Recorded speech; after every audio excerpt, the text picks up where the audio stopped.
It's mental exercise time again, boys and girls, and that means I'm going to give you something to think about. Now, I want you to think about your evil twin. Now, what I mean by this is I want you to think that if someone had your knowledge, your credentials, your access, all of that, but were evil, what could they do? What could they get done? Why am I asking this? First of all, how do you look in a goatee?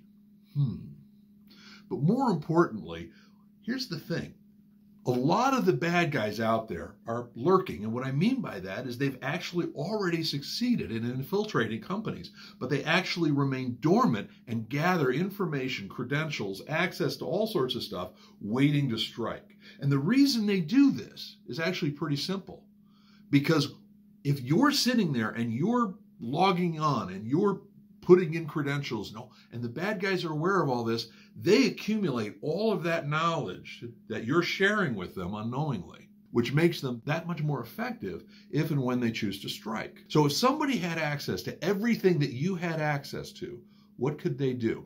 The reason I bring this up is because in a lot of cases, organizations have backups that may be secure, but if those backups, if every single copy of backups could be accessed by you and you were compromised and turned into an evil twin, then you essentially have the ability, the bad guys have the ability to go and delete every single backup available. This is why, in my opinion, it is critical for organizations to have data and backup copies that they can't delete. There are backup sets for our clients we cannot delete, nor could the client, no matter how compromised we are, because we want to make sure that even if the bad guys win, they don't win the game, they only win the inning.